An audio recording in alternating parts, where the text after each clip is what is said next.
Hey, TheStonedSage here. How you doing? Hope your day's going good. Have a seat in my kitchen. Do a bong. Chill. Let's chat. Talk about more bars in Washington, D.C. Well, earlier I'd mentioned about Campus Club and Wayne's Love. Well, then we moved to Tammany Hall and 21st Amendment. Tammany Hall was owned by a guy I went to high school with, and Tammany Hall was just half a block up the same block. And there was no competition. They were both always full all the time. And but knowing Paul was a little bit better deal. And some of the guys that I went to high school with worked there. And again, at that time, pinball machines were big, and everybody had a pinball machine or two. And you'd have your jukebox or your Paul the camp Tammany Hall, where Paul owned, had a DJ, and he had this little room, and he'd play 45s and albums and whatever. And they'd have these contests to see plays. If you can guess the name and the artist of these three songs, you get a round of shooters. So everybody's hot on this shit, and that was fun. And then you get on the pinball machines and you put your quarter up on a machine to play, and as long as you won, you kept playing, that was nice. So once we get on, I was good at it, and because I owned one at home, and been playing for years, so it was just an easy thing to do is play pinball. And they had some good games. I think Captain America. And I don't remember what the other games were, but they were fun games. And but yeah, we go to Tammany Hall, and since Paul went to high school, a lot of other people from high school would go there, and there could be nights where you'd know 20, 30 people from high school going there. And it was a really cool thing. It was like an old home week, and you could go. He had the inside of the bar. Then you could go out back. He had a patio, an open air patio, walled patio, and then had a gate, and you could go across this little alley. And we'd go through the patio and across the alley, and you could smoke back there. So that's we did all our smoking. We'd go inside, do our drinks, and we have our beers, and mostly it was just beer and peppermint schnapps was big at the time.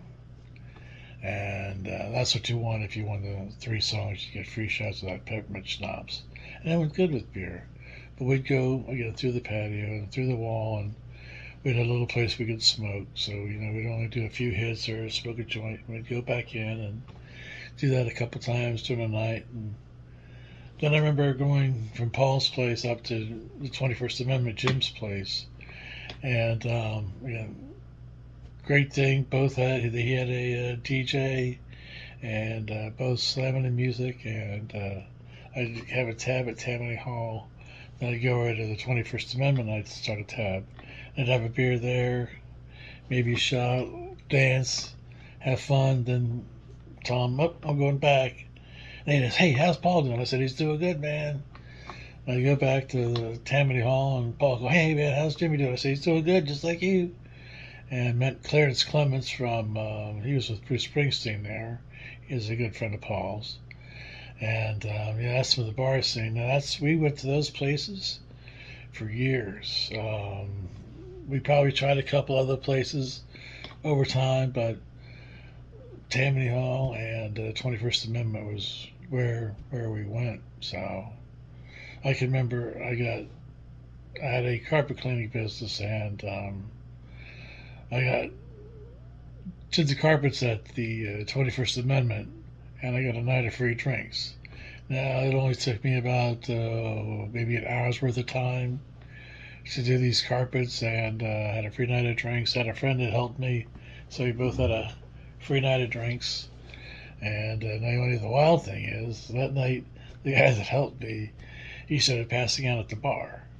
So Jimmy came up and said, "Man, you can't have your buddy here passed it on." I said, "All right, all right, all right." So he woke Kevin up. I said, "All right, man, you got to stay asleep. If not, you got to leave the bar." He says, "Okay." So a little while later, Jimmy said, "Hey, man, he fell back asleep." I said, "All right." So I said, "Kevin, come on, man. Go in here and sit in my car. Go out to my car, and I'll be out there in just a little bit." And he said, all right. Now, I thought he was going to be able to do that. Well, he wasn't. He didn't get into my car. And I got out there, and it's like, he wasn't in my car. I didn't know what the fuck to do. I didn't know where he was. So it's like, I'm looking around. I mean, I'm not going to call the cops. I mean, it's a friend came out drunk, and I don't know where he went. So, went home, and the next morning I get a phone call from Kevin. He'd fallen asleep in some van or something. And I said, what? He says, yeah, man, I woke up in this moving van. And I was like, wow. I said, you lucky they didn't move. And he says, yeah, no shit. So I rolled a couple of joints. I said, oh, man, I'll meet you in a minute. And drove down and picked him up. And like, wow, man. He says, I said, what happened to you? He says, I don't know, man. I said, well, you said you'd be able to get to the car, and I let you go to the car.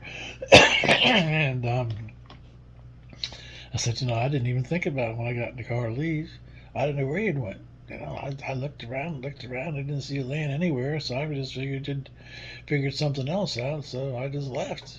So that was a fun time. Now, have you had any time when your friend got lost and you didn't know where the hell they were in a city?